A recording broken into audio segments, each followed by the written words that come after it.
and you're very welcome to an Irish League podcast called Kicking Match. My name is Peter Cinnamon, and there's just one last trophy up for grabs. In this Irish Cup special, we chat to representatives from both clubs to get an insight into how the teams are shaping up as we prepare to run back last year's drama-filled final. Will it be a case of Crusaders repeating the feat of last year and become only the second team not named Linfield to retain the cup this century? Or can Ballymena bounce back and exercise those ever so cruel stoppage time demons and take the trophy back up the M2? Might it be the final hurrah for some, or perhaps the coronation of a brand new star? The motor's running, so let's get this show on the road. Big week, Irish Cup final week, always feels like it has a bit more pageantry to it all. Kind of fun that we're in this situation where we're able to bring back, we're having a repeat of such a brilliant final, such an iconic final last year. I'm sure for some people in this podcast, they'll look for a very similar result. The other side will be looking for something a wee bit different. With such a big week, a bigger podcast, an extra chair, 2 guests for the price of one, and both of them are making their podcast debut. First, over in the black and red corner, he is a part of the Crusaders media team. He helped host the Cruise Cast podcast, as well as commentating on games for Cruise TV. Hello and welcome, Gavin Martin. Peter, thanks for having me. Thanks for having me here. Big week to look forward to. Shifting over to the sky blue corner, it's a delight to welcome into the podcast. He is a part of that Ballymena media team. He's the man asking David Jeffrey all the hard questions. He's hoping he'll be able to have a few softballs by the end of Sunday. It's great to welcome on board the podcast. Hello, Anthony Greer. Hello, Peter. Thank you for having me as well. No, great to have both sides on. Clearly, we have lots to talk about, and of course, the big thing is the cup final. One of the big headlines around this is that it is, of course, a repeat of 2022. It's going to be Ballymena, and it's going to be against the Crews. Gavin, going into this game, it was your team who lifted up the trophy last season in an incredible, dramatic game. You'll obviously know that Ballymena are coming into this with a lot on the line. First and foremost, it's going to be about pride, and it's going to be about getting a bit of revenge. Do you kind of feel there's a certain narrative coming up here where this is about a redemption story for Ballymena, and potentially the Crews are the baddies in the situation? Yeah, no doubt. I think everyone remembers last year's final, and just the Ballymena view. They probably thought that the game should have been over, and then just Crusaders do what Crusaders do and just fight right to the end. And it was actually the subs that played a massive part last year. Josh Robinson comes on and gets that equaliser, and then Johnny McMurray with what a finish, in extra time, and what a time to score as well, because just as penalties are looming. So yeah, I think our managers made note of that over the last few weeks around the story of revenge and for Ballymena. And to be fair, when you looked at the semi-final, Ballymena Larne, you kind of think, listen, I think it's going to be Larne, but fair play to Ballymena. They were exceptional on the night at Seaview, and they're there in merit. So it's a big task, it's a big game. But I think at this stage of the competition as well, anybody that reaches the final, and yes, they may have this revenge mission, but I wouldn't expect Crusaders just to lie down and want to give up their trophy lightly. Absolutely not. And I'll say this, Anthony, I would. The question here would be, what do you remember about that game last year? I'm sure what you're going to say is you've been trying to forget it all season. It was the most enjoyable thing for about 85 minutes of it. As soon as from the first goal until they scored, it was so enjoyable to even watch. But then I can't even remember their equaliser. It was just, I just turned around, stared at my friend, and that was disbelief, really. And then the winner was just even worse. I can't even. The fact that he turned his shirt around and put his name in the front made it even 10 times worse. Oh, and what's funny about it is, and we've talked about it a lot in this podcast over the season, where how much those big moments can either spur a team on or they can haunt them. And I think it's fair to say, for particularly an early part of the season, you could hear your manager David Jeffrey talk about this, is that the way the final happened, the way the trophy fell out of their hands, that lingered a lot in the background for a while, and I'm thinking about that game against Glenavon at the start of the season. That took a while to shake off. That wasn't a goldfish moment. That lingered a bit, didn't it? Yeah, it was the start of the season, especially with that 95th minute, I think it was, equaliser, which was, they had 9 men as well, which was the worst part about it. Just didn't start well for the season, but I mean, we haven't had the most entertaining seasons, but we've kept on going, especially in the semi-final there. Well, it's been rather a purple patch when it comes to Ballymena in finals over the past few years, particularly under this David Jeffrey era. Getting there 2 years in a row is an absolutely massive achievement, and you'll have that big day out on Sunday, absolutely. But outside of that occasion, and this is for both teams here, there's still a trophy on the line, and of course the bigger part of this is Europe and everything that comes with it. I know for any cup final there's going to be nerves, but do you feel a certain extra bit of nerves knowing that your future could be going one way or the other? You know, there's so much on the line here. I didn't really expect us to get to the final, to be completely honest, so it's more nerves and excitement than anything really. I mean, going to Europe would be great, but like you say, I think beating Crusaders would make it even more sweeter this year after last year's events. Gavin, you know, come on. Crews are built for these big cup finals. You've had an incredible 10 years, but the big thing that's on the line for Crusaders is you want your season to end this weekend and to be absolutely done and dusted. This cup final has been something Stephen Baxter's been working towards. You've seen in the past few weeks some players are being rested, and now it comes up for this weekend because Europe's key. It's such a key goal for a team like Crusaders every single season. And if it doesn't work out on Sunday, there's a second bite of the cherry through the playoffs. But that's the last thing you want to be doing again. You want to get it done at the first time of asking. Absolutely. I think Peter, there's two sides to it. I think you look at the football in Northern Ireland, and you talk about what's at stake in an Irish Cup final, and you talk about the European place and the financials that go ahead of that, and maybe that allows you to strengthen your team. And so I think that's really important for the progression of the football club. But I think secondary to that, and probably more important from a player's point of view and the coaching staff and all the people involved, is that the final is the final, and you want to win in it. You want to look back at a special time where you can get your hands on that trophy. So I think there's two sides to that. Of course, I think you do get a second chance if we were to lose on Sunday. It's not a route anybody wants to go down. You know, and there's been so many moving parts in the split. Essentially, you've had to find the balance. Jordan Forsyth, Philip Lowry haven't played. You know, they played the Larne game, but they had 9 yellow cards. So if they had been booked in either of those remaining games, they would have missed out on the playoffs. So you've had to balance that. But we've put out teams, and even on Saturday against Glentoran, you know, we put out a team that was capable of getting points on the board. And you look where we finished. You know, had we have scored an equaliser on Saturday or not conceded the second and came away with the point, we could have, you know, had a home advantage tie. But I think you have to probably live in the moment and look at the Irish Cup final and say, right, outside of the route into Europe, let's go and enjoy the final. One player who won't be there, and we'll not get into the details of how you feel about it, but Billy Joe Burns won't be there. That red card was held up. He will absolutely be a big loss, not from just a playing point of view, but a leadership point of view. This is a team that has a lot of experience, but he's a real focal point of that. Who are we likely to see in there in his place, and does it change how Crusaders will set themselves up, do you think? I think there's loads of options we've seen over the last 3 or 4 weeks. That, you know, we've seen in Cliftonville, Daniel Armour went in and played right back. We changed in the second half to the back three.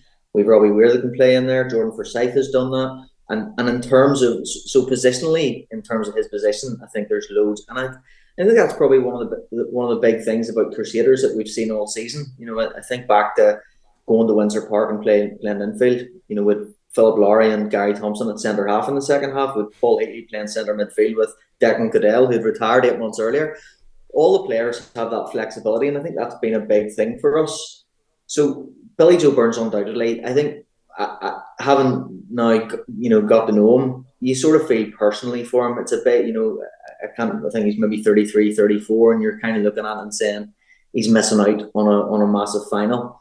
But we done a podcast last week, and one thing's for sure, he may not be putting on his boots and being, in a starting position, but Billy Joe Burns will have a big role to play come Sunday in the build up to the game, his leadership in the changing room before the game at half time. He will pretty much still be kicking every ball, albeit from the stands. But there's loads of leadership players, and Philip Lowry, Robbie Weir, Jordan Forsyth, Jordan Owens. There's loads of big characters, people with experience of playing in Irish Cup finals, and all being well, that will stand us in good stead come Sunday. Anthony, if there's going to be sky blue ribbons round the trophy on Sunday, who do you think is going to have had a massive game? Who's going to be the big key player, do you think, on Sunday for Ballymena? Is it going to be a big performance at the back, or are you looking more towards up top and it's going to be a goal scorer or a creative player who's going to have a big day for you guys to exact that revenge we were talking about? Well, our last 2 games as Crusaders, we've had a 1-0 and a 0-0 with a rocket from Tim Nelson to win it. So it'll be a tight game. I really do hope it'll be David McDade get the winner. I think he'll need to play very well up there, as the defence has been very good so far in a few big games this season, especially with Craig Farquhar coming in. He's been exceptional since he only really played the last couple of months. I can't even remember what his first game was, but he hasn't really been left out of the squad since. I think the defence has proved itself recently. Yeah, I remember seeing him. I think he came on as a sub against Crusaders in Ballymena Showgrounds a few months ago, and he was brilliant. What age is he, Anthony? He's 18 or 17, maybe? I think he's 19. I think he started every game since that Crusaders one. Yeah. And he's a big player, and he scored, of course, in the semi-final as well. So that aerial threat is going to be something that we'd have to look out for. And even going back and looking at the Ballymena, the way they've been playing, set pieces is a big opportunity for them. Yeah, both their goals in the semi-final came from a Craig Farquhar header and then a Dougie Wilson free kick. So the defenders proving their worth in goals, that's for sure, from the set pieces. To pull back the curtain ever so slightly, the Ballymena media team are gathered together doing a bit of prep ahead of this big week, ahead of the cup final on Sunday, and as a part of that, they are joined by a very special guest, and that very special guest is happy to jump on and say hello to myself and all you lot on there now. They're an absolute legend of Northern Irish broadcasting, and they're going to jump on the podcast now. This is a treat. Hello and welcome to the podcast, Mr. Jackie Fullerton. How are you? Hello, Peter. How are you? I'm doing very well. Well, we'll just kind of go with it. You've been here so much. You've felt a build up to so many cup finals, rarely with Ballymena in it, of course. But going into this, how are you feeling about your Sky Blues? Oh, I'm feeling very confident, in fact. After what happened last year, when Crusaders stole right at the death, I mean, we were cut in two. David Jeffrey, I believe, was in tears at the press conference afterwards. It really was a sickening blow, and I think if there's any karma at all, that United, my wee hometown team, can take the spoils, but they haven't been in great form this season. They've been poor at times, but Crusaders, well, you're never sure which Crusaders team is going to turn up. So for the Ballymena players to look at Crusaders and think, well, they're beatable, and Ballymena, after all, did beat Larne, well-deserved league champions. They beat them in the semi-final, and they beat them well. That would give them a huge boost and feel, well, if we can beat the league champions, then we have a chance against Crusaders. Football, though, doesn't work that way. It's on the day, and but Jeffrey has been there and done it so many times in cups. And, I look back over the years, 1989 was the last time we won the Irish Cup. The late Alec McKee, great friend of mine, was the manager. And we've been waiting a long time. So I'm just hopeful that that time is now. You make a really key point there. We can talk about that Crusaders team and how much experience they have of winning the league, winning trophies. But of course, the one person there who has the most experience out of everybody It's David Jeffrey. How many big finals has he been in, either with Ballymena, but of course during his time at Linfield? If you want someone to guide this Ballymena team into that big day on Sunday, he's the man. He'll have the words of wisdom to G them up. Oh, yeah. I mean, there's no better man than David Jeffrey. He's had a tough time this season. A lot of the fans are on his case. Results haven't been good. I understand the frustration of the fans, but they have to realise that the big fella is the best in the business and has been for a long time. What was it, 31 trophies or something at Linfield? And 6 League and Cup doubles at a time in 7 years. He's been there and done that, and he knows, and that's why he felt the cruelty of last year with Crusaders taking it right at the death, deep into injury time. The nice thing is that they won on Saturday past against Dungannon Swifts. People say, oh, well, they should beat Dungannon Swifts. The way we've been playing in the league, we have no divine right to beat Dungannon Swifts, but we did, and that little 1-0 win will give us a lift and a boost. But I think the semi-final win over Larne will give them an even bigger boost that, yes, we can take on the big boys. And it's difficult these days. The league has changed a lot, Peter, and full-time teams, part-time teams. The gap is getting bigger, and that's why it's difficult. So Ballymena are going up against a full-time, well, virtually full-time team in Crusaders. And but they are one of the teams that Ballymena will feel they can beat. I honestly believe that. And I just hope so. I love Crusaders as a club. I played there. I helped them win the first league title back in 1973. Great people at that club, and they deserve all the success they've had over the years. Stephen Baxter is a great friend of mine. He's been a great manager, was a great striker in his day as well for Linfield and Crusaders. And he will be up for it. He knows how to win as well as David, but I'm hoping the ball bounces David's way. Sorry, Stephen. One of the things in the lead up to the cup final is we've seen people talk about it with Lord and how their big lead into them taking over and winning the league, how much the atmosphere in the town was building, how much that was such a great thing. Have you noticed it this year as well, the talk of the town as they prepare to head down to Belfast for a big cup final? Oh, yeah, I live locally and people are talking about, are you going to the final? Are you going to the final? Sadly, I can't go to the final because I'm involved in a charity gig in Portrush. It was the same last year, and I only got to see a bit of the game, the end of the game, sadly, when Ballymena were robbed. It's happened again. It's on the same date, same weekend, but I will be watching it on BBC television. But everybody's up for it, and why shouldn't they be? It's not every day we're in cup finals. We've known disappointment in the Irish Cup in the past. Since 1989, we've been in a few cups. I was lucky enough to commentate Ballymena. I think I did 25 or 26 Irish Cup finals, and they beat Carrick Rangers 4-1 in 1984. And people said to me at that time, you've been a Ballymena boy, will you be biased or not? I said, no, I'll be too busy doing my job, reading the game, identifying the players, trying to relay the excitement of the occasion to the viewers. Do you know the first time that day in that cup final that I realised Ballymena had done it was one at the end, when I said the final score in this Irish Cup final, Bass Irish Cup final, is Ballymena United 4, Carrick Rangers 1. The cup is on its way back to Braeside. And it was only after I put the mic down I thought, yes, my wee team won. But yeah, well, you know, doing things like this, you're totally concentrated on what you're doing. You haven't time to be biased. That's my story. Jackie, it is an absolute pleasure to have you on. Thank you so much for spending a bit of time chatting to us. And I would say I wish you luck, but I'm going to have to keep it even. It's very nice chatting to you. And your position, you have to be neutral. Nice to talk to you. A privilege. And Do I send you an invoice or do you just send me a check or something? Good stuff. Good stuff. Yeah. Thank you. Thank you. Thank you. Come on, the Sky Blues.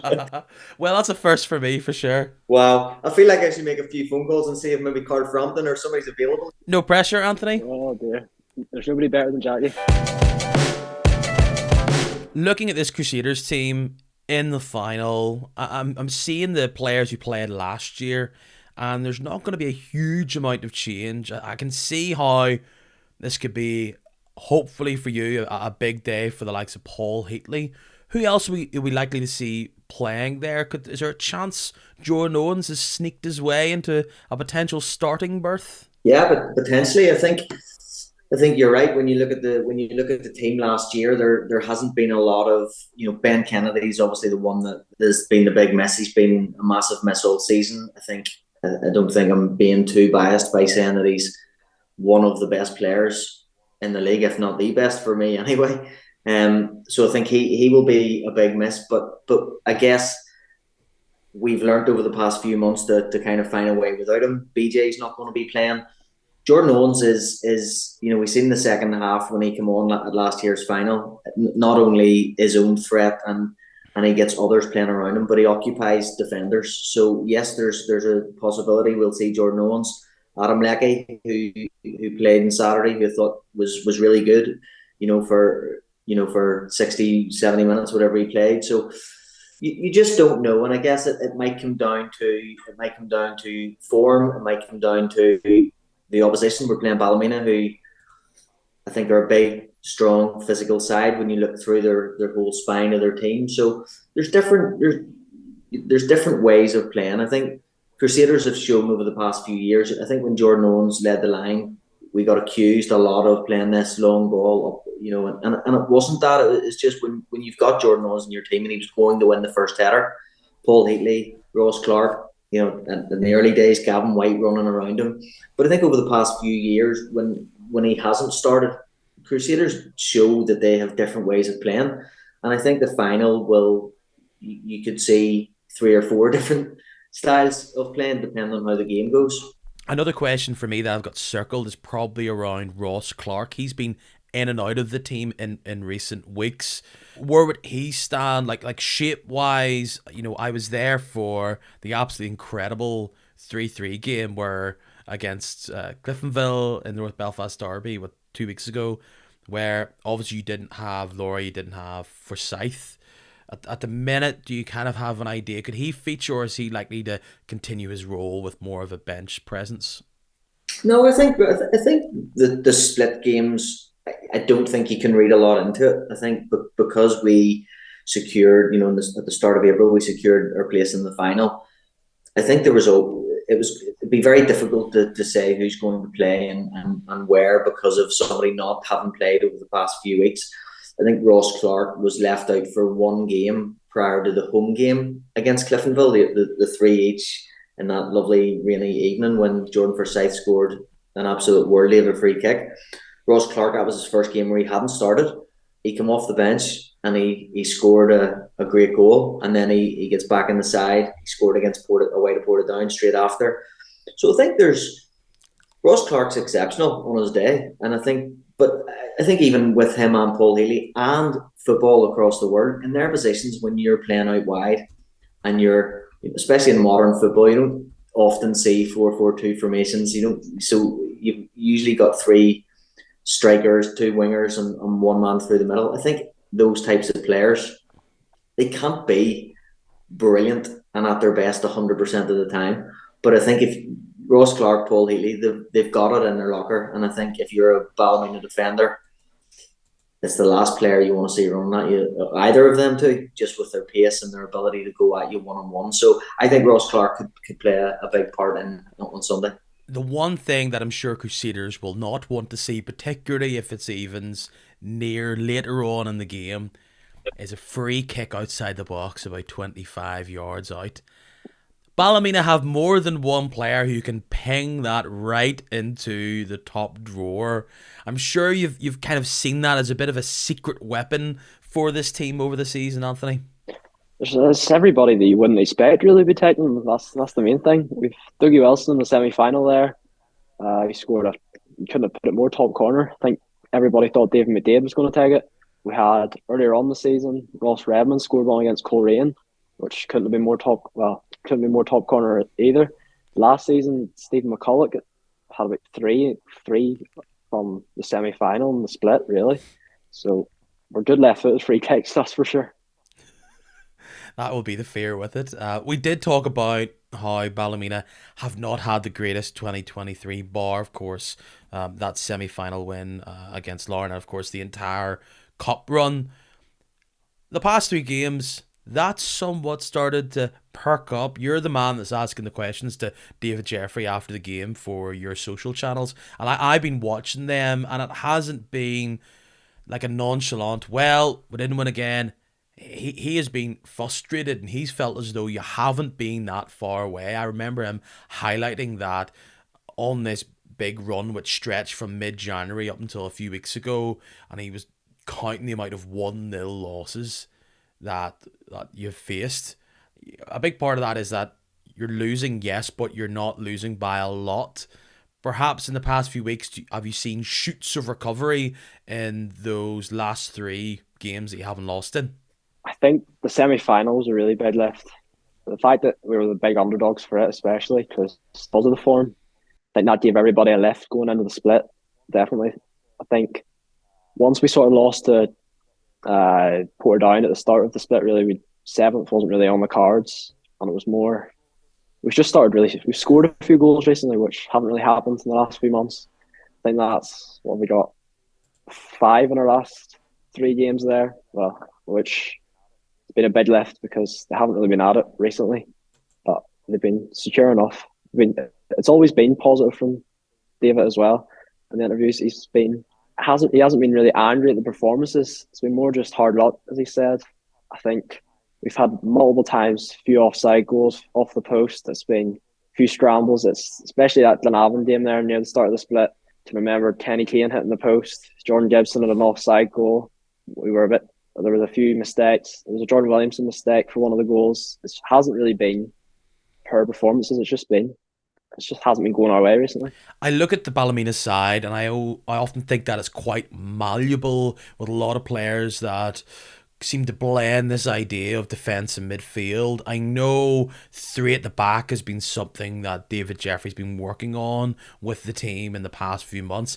Are you likely to continue that, do you think, going into the game against Crusaders, or do you think there could be a wee spanner in the works shape-wise? Well, I think that 3's definitely worked well together the last few. Ever since Craig Farquhar's come into the team, I think they've played well together. That's what, as well as Dougie Wilson was out for a good near enough a year. Scott Whiteside was out for nearly 2. I think Dougie Wilson's first game back was when we beat the Crews up at Seaview earlier in the season. I think Robbie McVarnick coming in January has been a big lift. Nobody really knew much about him, but he's been incredible. I think in that Larne game there in the semi-final especially, he was up and down, making tackles in the box, and he was my man of the match for me in that semi-final. I think he's been a big lift. Well, on my list of things that probably annoy old school football fans, this might be up there. Gavin, I'm going to talk to you about it. It's connected to a wee bit to your preview pod via Cruisecast. For the 2nd season in a row, Crusaders are going to be debuting some sweet new threads. I posted about it on my account, and there was a lot of opinions about it. Let's get to the big thing first. White shorts.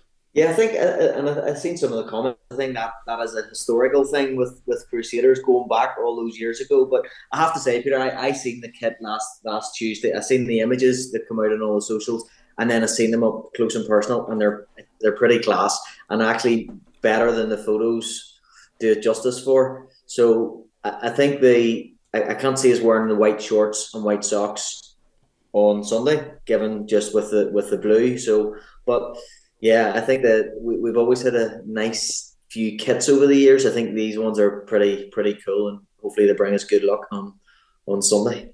The Hummel ones, I like the ones from there. I think overall people were very, very positive about it. You're keeping because Crusaders have mixed it up quite a lot over the past few years, where sometimes being majority black, sometimes red's been the dominant colour. This feels like the first time, there's been the odd one that pops up, but you've really went for the traditional black and red stripes, all even, no playing it around, and there's no better place to hopefully start some great memories in your eyes than be the first run out of it, be something that's associated with lifting the big cup.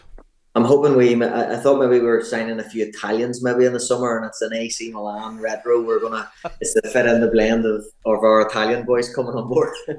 Well, you'll want some Italian style defending if you're going to do the big stuff. Just on the Cruise Cast, that's obviously a big thing that you do. You're there doing commentary for Cruise TV for the games at home. You've done your own preview cast when you're talking to the players. Tell us a bit about that. Who'd you have on? What was the chat that was going down? Mainly, I guess, probably what you're doing and getting an overall flavour of the league. We sort of wanted to engage more with supporters, that they could hear fans' point of views and touch on some of the stuff that was going on in the season. So we done some more at the start of the season, but it's hard as well when the guys are, they're training during the week and they're there 3 times a week, and then you're asking them to stay for an extra hour and a half at night and so forth. So it was just cautious around all of that. But given with the Irish Cup final, we had Philip Lowry, Billy Joe Burns, Jordan Forsyth and Jordan Owens on last week's, and it was really just previewing this game, and I was trying to get into, I guess, the players' perspective of it all. We all watch it as fans and we really want to win, and we're nervous, excitement and all those things, and I had my head around this Ballymena revenge thing and how much of an impact that has on our players.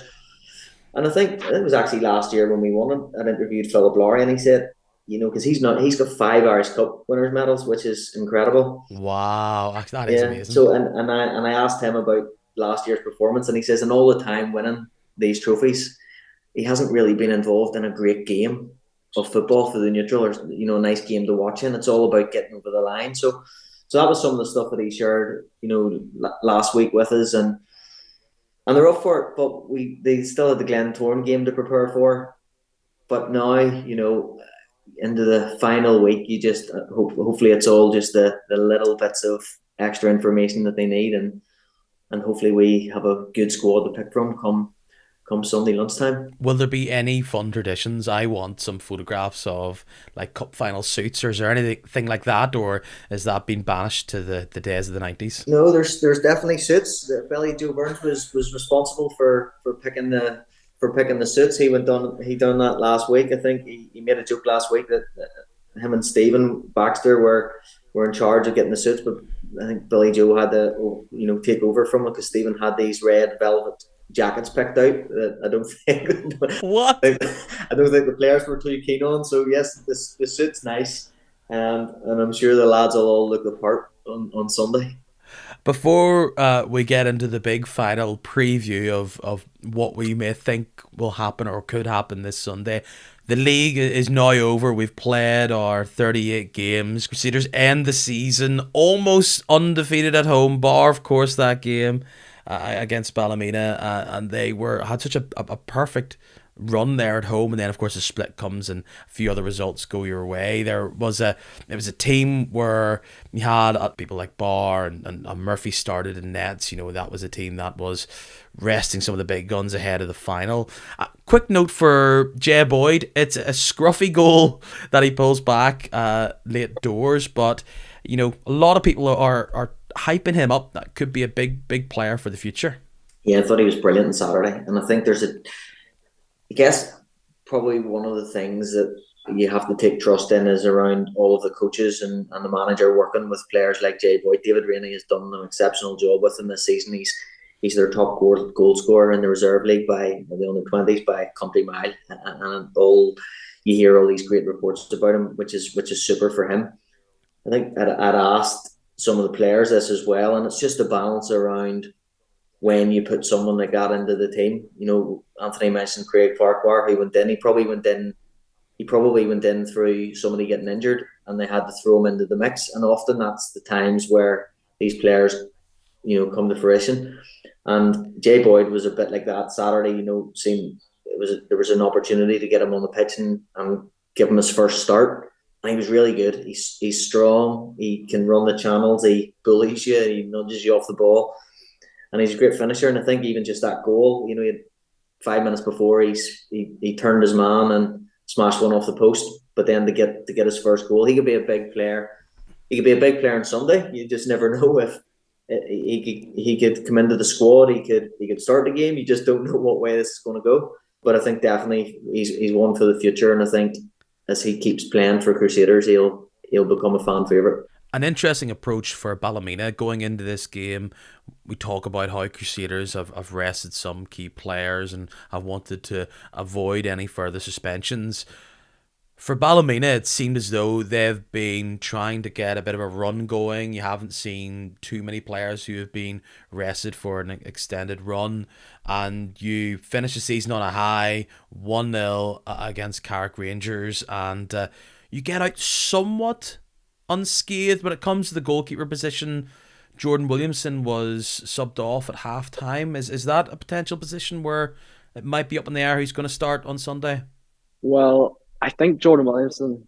Yes, please share this, Anthony. Please share this news with us all. I think Jordan Williamson would have started the semi-final, but he just suspended though against Lauren. So I think it was more just precaution, really, just to make sure he's definitely fit for Sunday coming up. I think we played near enough our strongest team, basically, I think, there on Saturday past, because I think it was about 14 games we hadn't won in. I think getting that sort of form near the end of the season was sort of crucial, even to have any hope for the final, really. I think you sort of need to be in a better spirit than we were earlier on, because if we went in without a win near enough in the split, it wouldn't have been very exciting, for sure. Absolutely. With that, of course, the news outside of the cup final is, well, it was confirmed last week that Portadown were relegated. Of course, now the season's over. That's all nailed on. They finished 12th. And one of the big questions was, with this squad that had been assembled with random bits and pieces, first in the summer and then in January, who was going to stick around? Niall Curry had talked on the Score NI podcast with Michael Clark that he said there was only about 2 players that were actually under contract, and they weren't going to be weighed down by players who, potentially on a big wage, Premiership wage, and that it was potentially going to be another rebuild. And just before we record this, one of the first key cogs of this rebuild seems to be nailed on. A player who was given the armband against Glenavon on Saturday. A player both you two will know well. Paul McElroy has signed on for 3 years with Portadown. And if they are, and I'm sure they want to get out of the Championship, he is going to be a huge player for them. He was massive for them since January. He was their top scorer after only playing a few games. A huge miss for 3 of those games in the split where he was suspended. He will be playing Championship football next season. Of course, he may do if they don't get out. But as first steps out of the traps are as a part of this now rebuild that Niall Curry has on his hands, that is a huge statement from them. Yeah, massive. I think Anthony will probably know more about Paul McElroy than I did. I think he came. I really liked him with Dungannon. He was super for them when he came. Jamie McGonigal had signed in that same transfer window. Jordan Owens was playing a lot of football. You had Paul Healy, Ross Clark come back, and you can only play really 3 out of all of those players. But you've seen glimpses of him, and I think when Ballymena signed him, it was the same time that Crusaders got Adam Leckie. But I always thought Paul McElroy was a great footballer, and he can play on the left, he can play through the middle. So that's really big for Niall Curry, and I think I listened to that around the 2 players, because I think when they were signing everybody in January, they were thinking, wow, these are big players, and really, you're probably going to pay a lot of money for them because they're Premiership players. And what happens if you don't? But to be fair to Portadown and Niall Curry in particular, he gave it a right go. I think when he came in, I don't think anybody gave him a chance, and they get so close. But sometimes in hindsight, and it might be next year, that they say, we were right to go down because it allowed us to rebuild it again and become a stronger Premiership team. And I have no doubt that Niall Curry will bounce straight back up with Portadown. But Paul McElroy leading that, if he's going to be the captain, then it's a good head start to the Championship. A proven goal scorer. Portadown were basically our bogey team really this season. I think they took 7 points off us, a couple of wins. I think Paul McElroy, I don't think he didn't really start the season well. He scored in the first game for us, and then I think that was his only real goal up to January. Really, I didn't really expect him to leave, but he just has been phenomenal, really, for Portadown since he signed. If Portadown stayed up, it was really been like a great escape that he was really leading at some point, because I didn't really know where the goals were going to come from for Portadown at some point, and then as soon as he arrived, they just started to come in. That was really Catherine Freeland, Anthony, as well, another ex-Ballymena player, but the two of them, and I haven't seen anything that he's maybe extended his stay with Portadown if he does, but surely if they have both of those players leading the line, then you'd expect them to come straight back up. It's funny you say that Portadown side that Niall Curry assembled in January. Actually, quite a lot of Ballymena players there, ex-ones. You had Chris Rogers, you had Lee Chapman, Carfrail, Paul McElroy.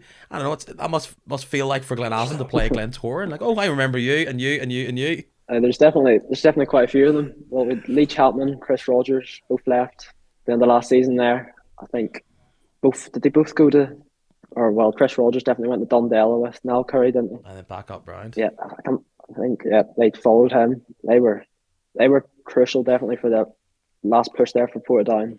Definitely proved their worth. Well, it's interesting for them because there's two ways of looking at that going into that championship. And do you go in with a player like McElroy and he's going to be your talisman? He's going to be... Do you unbalance your squad with the idea that it kind of bounces you downhill and he'll get the goals? You know, that was probably the debate when you have your budget. Where do you allocate it? And I'm not sitting here looking at all the numbers here, but that's clearly a big investment and a big backing from the board of Portadown that McElroy wants to be a key player for them. And the question that I was chatting to Portadown people when I was covering the game against Glenavon of how do you do it? Do you want lots of numbers in midfield or defence or something, or do you slightly unbalance it and go for a big McElroy and hopefully the rest of it fills out? You know, there's no way that you look at it and go, this is how you get out of the championship. The one thing you usually do is get Niall Curry, because he's gotten out of that division so many times and won it. So he knows what he's doing here. So I'm sure Portadown fans will be like, Niall's at the wheel, you do you. Yeah, I think that's probably the $1 million question for Niall as well. Does he continue with the Premiership type of player to win the championship? The championship is really difficult. It's so competitive. You know, Loughall have done it this year. We've seen, you know, even when Niall Curry was at Dundela in the early stages of the season, they looked like they were going to do well. Anna United, Warren Point, who went down last season, and then, you know, had a slow start to the season, but then picked it up towards the latter half of the season. So I don't know the answer to that, but Niall Curry will. He'll know exactly what type of player he needs for the championship, because it is a different league and it's a different game and it's just difficult. But then, do you build a championship team for Portadown to compete in the championship with a Paul McElroy and then have to kind of rebuild if you do go up again? I don't know, but he'll certainly know that answer. I don't think there's a better player than Paul McElroy to do it as well, because I do remember it was like his 100th appearance for us was against Coleraine on Boxing Day. I'm nearly sure I looked at his stats and he'd like a goal every 3 games basically, which is, he's a Premiership player, and if he's staying in the championship, he'll definitely light the league alight. That's for sure. Could be a big loss to the league, a player like that. Obviously, Warren Point did something similar where they brought in Johnny McMurray, that he was hopefully going to spur them on. It hasn't really worked out for him there this season. So, interesting to see what other, because I'm sure they'll start coming thick and fast. And now it was about players who have been released, players who have signed on. And you mentioned Loughall, confirmed they got the trophy on Saturday. Congratulations to them. They'll be playing Premiership football next season.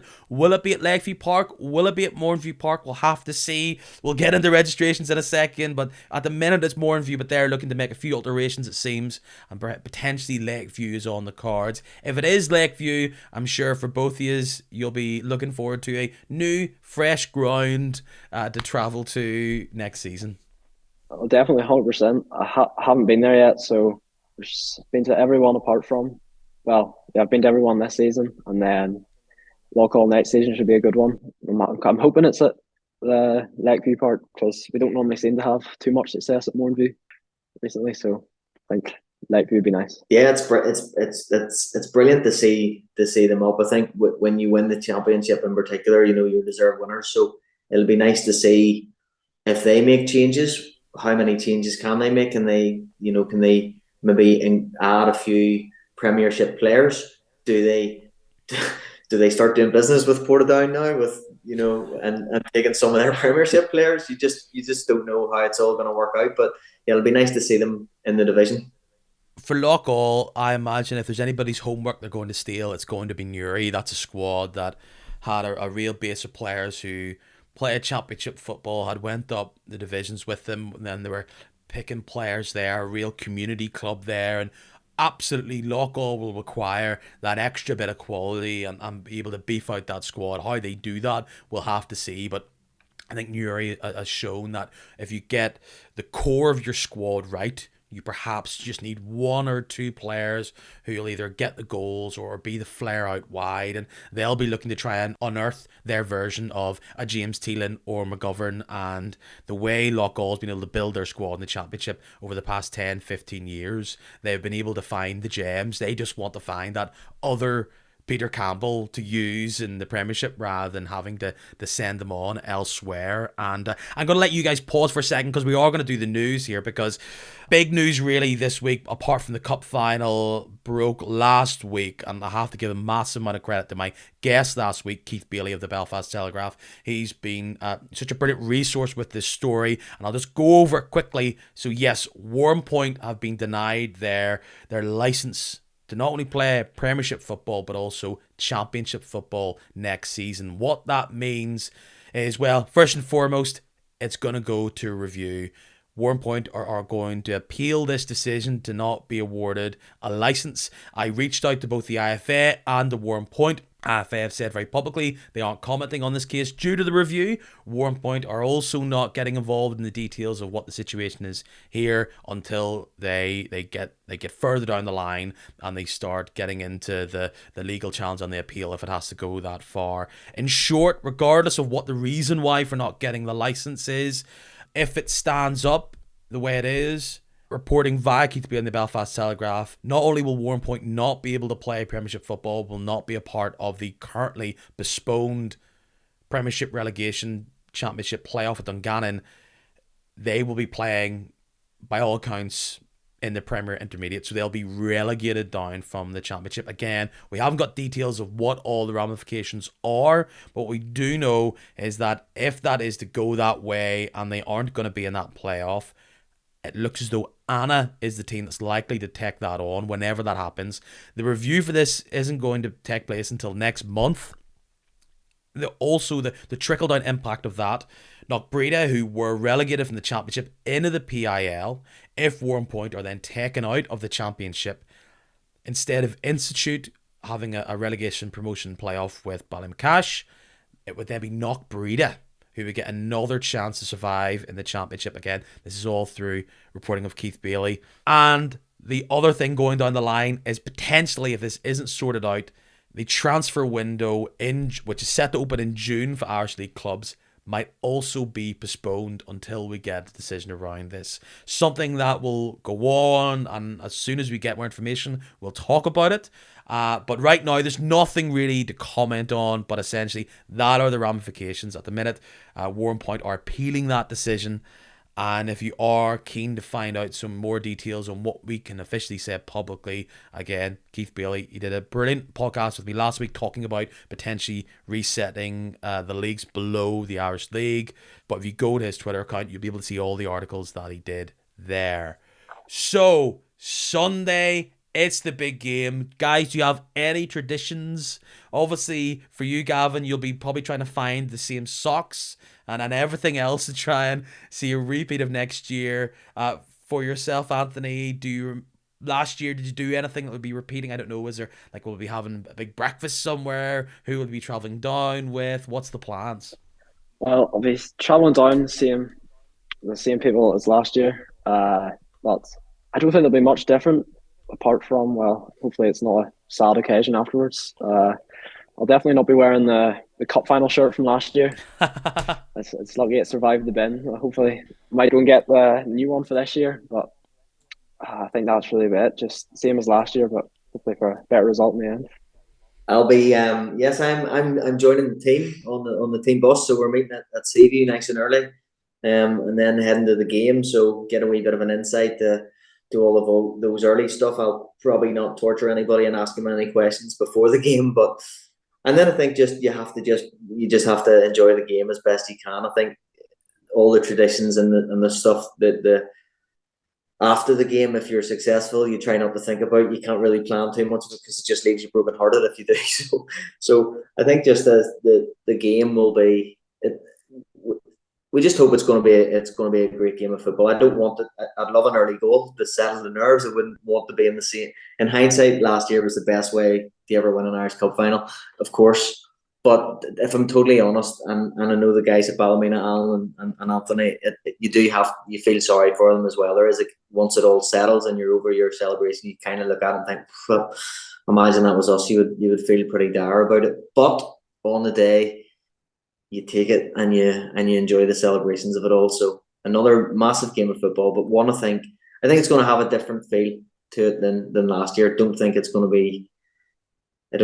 be quite as nervy. I think Crusaders could probably get on the front foot and play a lot better than we played last year. I think it could be quite a physical game, because they're two teams that have a lot of players who have great stock to them, either that be height or how broad they are. And I think in the early stages, both teams will want to show the presence they have, and it could be it'll be a game that'll be won in midfield. Obviously, Crusaders has big players like Laurie and Forsyth, but Ballymena have a bit of physicality too in that area, and I can see if Ballymena can take a hold of the game and not let Crusaders find their flow, find their rhythm, Ballymena will want to press on and try and disrupt Crusaders. Crusaders will want to have space in behind and room to play the ball beyond and try and use the likes of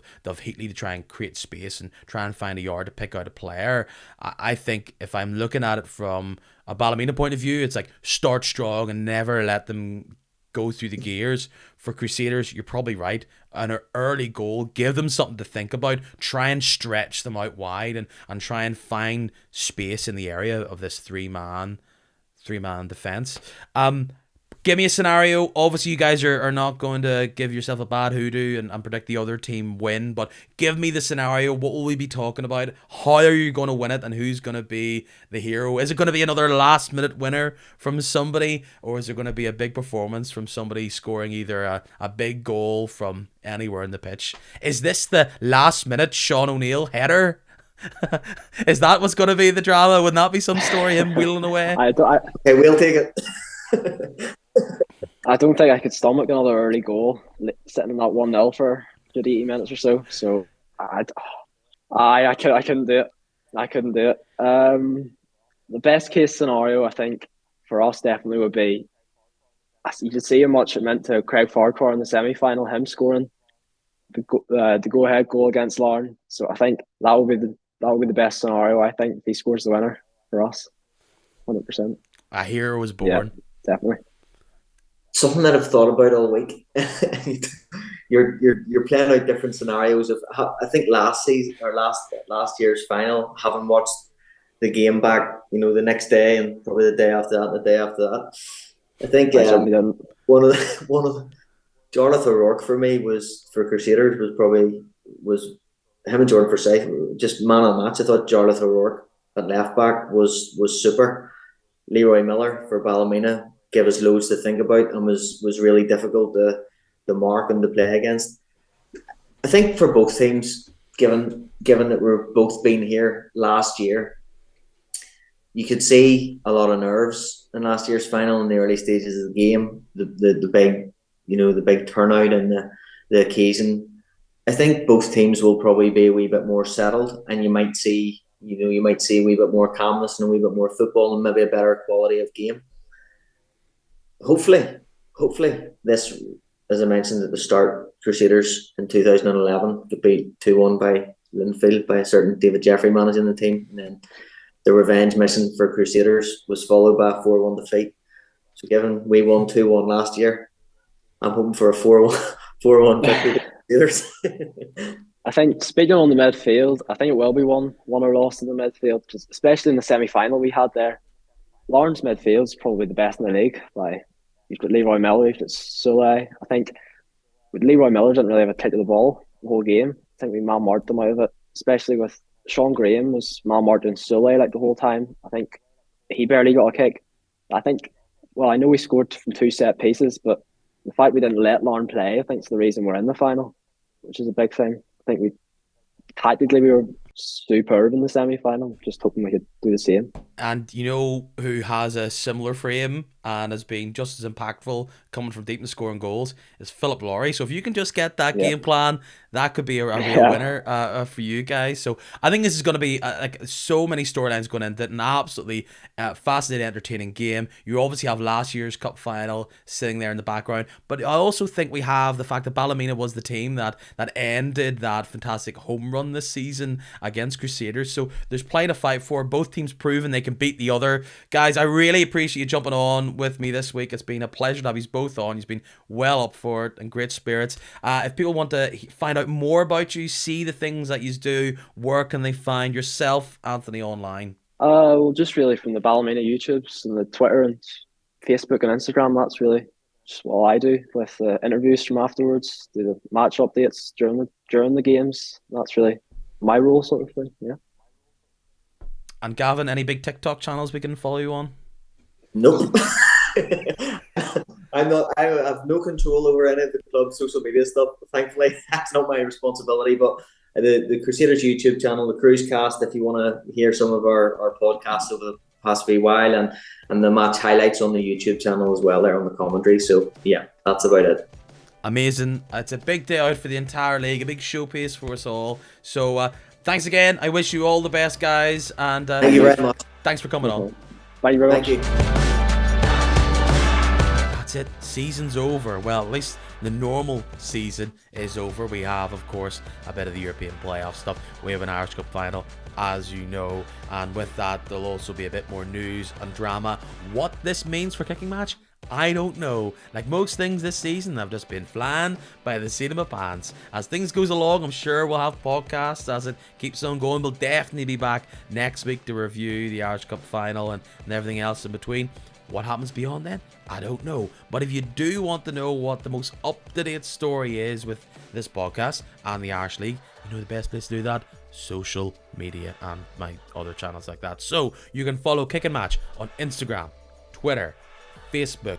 You just gotta search for Kicking Match and it's gonna be there. You can also listen back to all the previous episodes this year that cover a range of topics. For some reason, if you want to live back the random game week in February, you can do that. We were here pretty much every single week. You can also do that hands-free if you wish. Just tell your smart speaker and say, hey, please play Kicking Match, an Irish League podcast. Thanks for that. Enjoy your long weekend. It's going to be a month full of them. And until next time, and it will be next time, see you soon. Cheerio. See you then.